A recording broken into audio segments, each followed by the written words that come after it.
Hello, world, and welcome to Creating Light with Kelsey.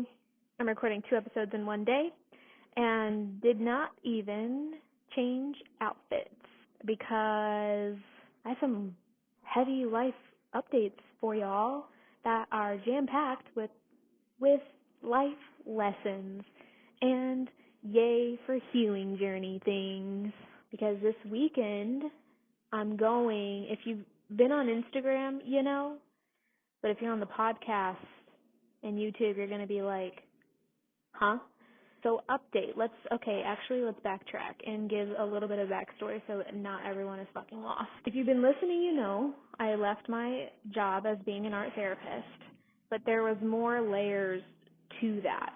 So what gave me the kick in the pants to actually leave and completely 100% let go of the art therapy title, because I knew, like, as soon as I started the somatic activated healing teacher training, I was feeling that knowing of like, hey, you're going to be letting go of this. And the life situation that just fucking catapulted it forward was because in June I received news that my aunt, who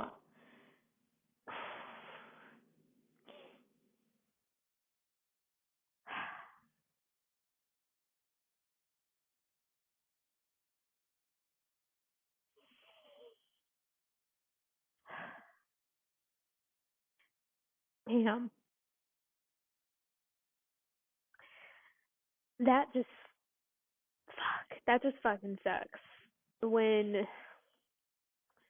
a person's existence goes from a is to a was. And that just like hit me.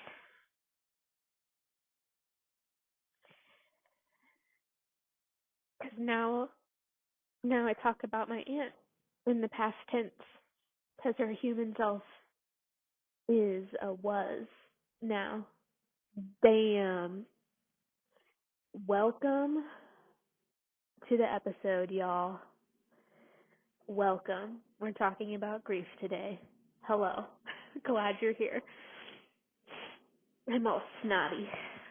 Grief and I are besties now. This last year and a half, she's taught me that the expansion, or no, wait, to the extent that I accept her and allow myself to feel her grief, is the direct correlation to the level of love that I let myself feel. Which I knew that in so many other ways, like in my work with my sexual trauma healing, like I knew the amount of like emotional pain and shame that I allowed myself to feel would correlate to the amount of pleasure and ecstasy I allow myself to feel. If I'm not in tune with my body in that way, then I won't be able to receive in the other way. And it's the same with everything. Welcome to polarity, welcome to paradox, because at the end of the day, it's all the fucking same, all are true. What a journey. So the last year and a half was a hard lesson in understanding that duality, polarity, paradox, all of it. Shit, I keep hitting my mic. Not bad. Yeah, so allowing myself to feel the grief cracked me open, so my heart is here to receive love that I've never experienced before, because I'm experiencing grief in a way that I've never experienced before. So it is exciting at the end of the day, no matter how heartbreaking it actually is. I got off on a fucking tangent. Circling back to the story. The thing that helped me let go of the art therapy identity that I was meant to let go of was that I received news that my aunt had a seizure, like a really bad one, and she's been sick with dementia for about 10 years. And it was so bad that they didn't know how long she was going to live after that. It was like, I wasn't looking good. There's certain family members that you feel a different type of bond with, and the connection is there on such a more delicate and intricate level, and my aunt was one of those people. I felt like she was the only adult in both family lines that got me and that had my back and supported me and was there for me in various ways that she showed up. So there was this like soul connection there that when I got news that she had the seizure, obviously I was in my head at first thinking, well, because I live in Florida and my family is in Illinois and Missouri, and she lives in northern Illinois. She lived, Jesus Christ.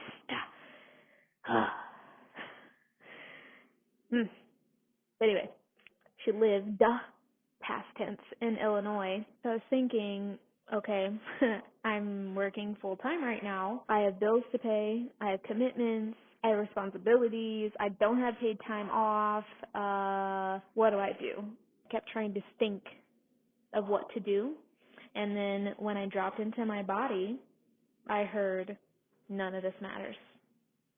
And then it was just like on repeat, like, none of this matters, none of this matters. The job, the environment, the bills, because trust, it'll be provided for when you do what spirit and your soul is asking you to. And time, none of it matters. Where do you need to be? That's what matters, because this matrixy bullshit ain't nothing when love is over here calling you and asking for your presence. Nothing else matters. And so that I already knew I was gonna leave and go see her while she was still alive.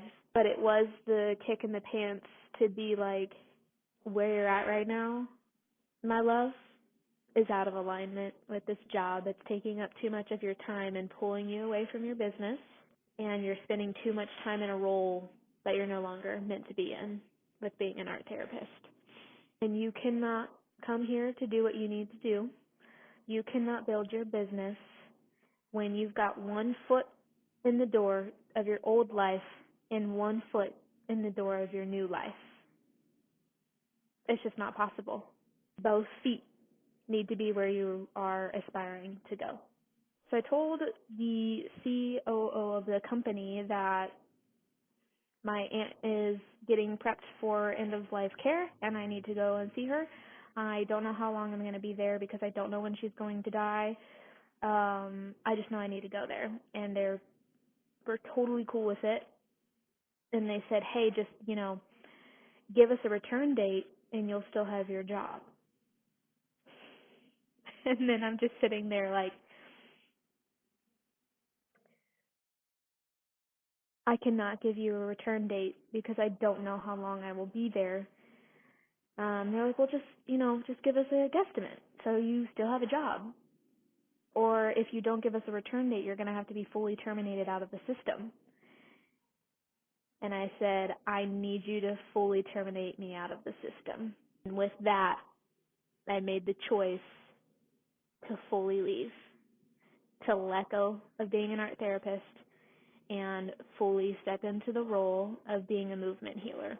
And my aunt's soul gifted me with the opportunity of doing that because I had a plan of like weaning myself off. Like I'd already dropped a day at the job, so I was going to be working 4 days instead of 5, and then I was going to really drop down to like just 4 hours out of the day instead of 8 was like my next step. But like it was still quote unquote taking too long. Universe is like, no, now, show up now. Like we need you now. So leave and trust that we got you. And what's hilarious is when I was at that job, I had cut my expenses super low, and in my mind, I was thinking, let's create a leap of faith fund, just in case you need to take another leap of faith. I did that when I started the job back in February, and then it's June, and universe is like, all right, time to jump. And I felt held by myself in the universe because I trusted my intuition on creating a leap of faith savings. and then going when I needed to go and leave. And so I went. I went to see my aunt, spend time with her, and say goodbye. Did what I needed to do energetically because there was some stuff that I felt like needed to be done with her and her soul and guiding her out. But her seizure called on all the people that she had this specific tie to. They all came, which is so beautiful. And the somatic work that I've been practicing for half a year now allows me to be present in the grief so I can also see the beauty within it. And it is so beautiful that, and I can see because people like just chalk it up to coincidence and all of that. And I'm like, no. Her soul called on the people that called on the people, and whoever felt it answered the call, and she gave us the opportunity to come say goodbye.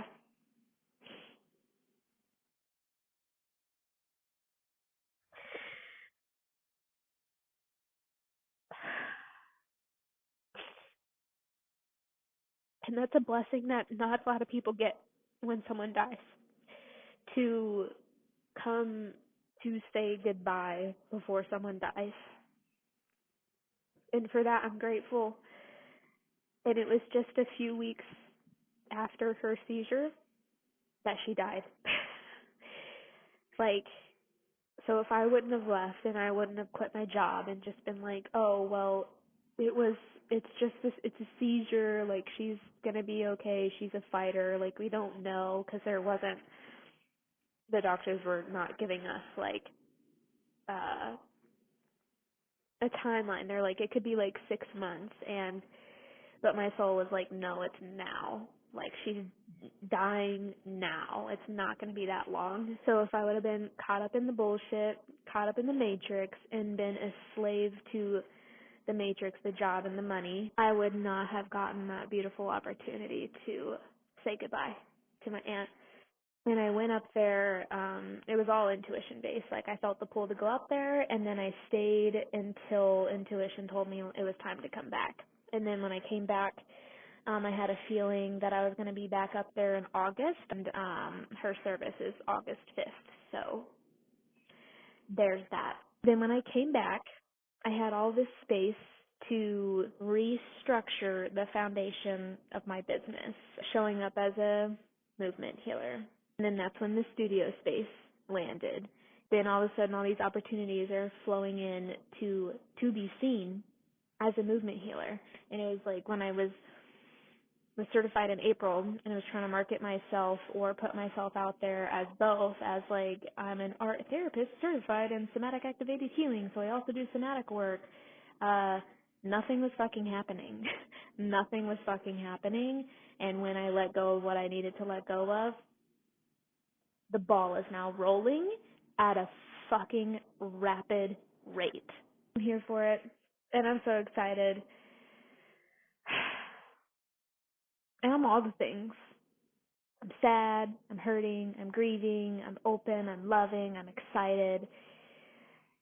I be it all, and I have the capacity to be it all, and it's not just one thing. It's not black or white of like, oh, my aunt died and all I ever feel is grief, or everything is sad and nothing else. Like, no, it's waves of that versus it being a constant state of that. And the somatic work has given me the space to do that, to like exist in it all, and the both and like the love and the grief. To recap, close the episode, yes, I knew I came here to be a movement healer, and working with somatic activated healing was the thing I needed to do, and I needed to let go of being an art therapist. But my human self was trying to do it my way, and nice and safe and slowly, with coming out of the job, with this false security of the job, and adding other things up, and then my aunt's soul came in and was like, hey, just a reminder, none of this matters. And grief will fucking serve it to you hot, of letting you know of what's important and what is not important. And she was like, I'm about to die, so are you going to keep living a life that you are not 100% in alignment of? Are you going to keep living a life and when you know that there's certain aspects of your life that you don't want to be contributing or existing in anymore?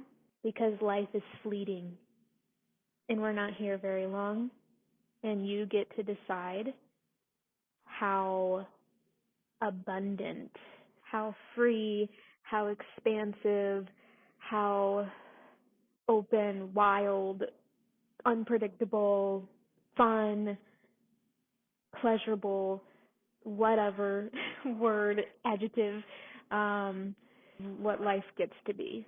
Like, you get to decide. And you have this time period within this lifetime to move the needle. And if you're doing stuff that you don't want to be doing anymore, why are you doing it? Because there is time to change, but there also is only so much time before we die. And shit, that's the tea. That's the tea. There's literally nothing else for me to say after that. Like, holy fuck. If this somatic work speaks to you on a level that you also want to be a practitioner yourself, the Somatic Activated Healing Teacher Training is opening up again August 26th. If that's something that you felt or feeling the soul pull that I felt, click the link in my description. Gives you a little bit of a discount. From what I noticed, like when I signed up for the 12-month payment plan, I paid more than what my link is giving you. So that's how I looked at it. I was like, oh shit, look at that. Look what they get. So, or if you want to talk to me more about it before you make that decision, just hit me up on Instagram at creatinglight_. Love to talk about it, chat, answer questions, be of support in any way in that decision-making process. And when you're in the teacher training, I'm here to support you through that too. Just hit me up. I can hold you. I understand. It is a lot, but you're like completely changing the trajectory of your life.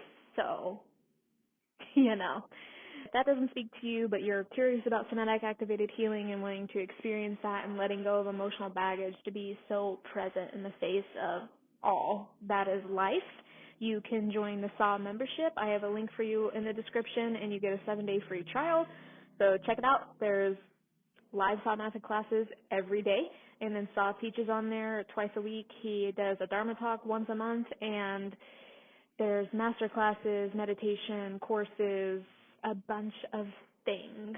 If any of that speaks to you, go check it out. And if you want to work with me one-on-one, I'll have my website info listed down below. I'm here for one-on-one sessions, one-off sessions, and if you're interested in like a longer relationship, working-wise, healing-wise, healer to client-wise, slide in my DMs and let's have a conversation. But thank you for being here, and remember, when we see the light in ourselves, we create light in others.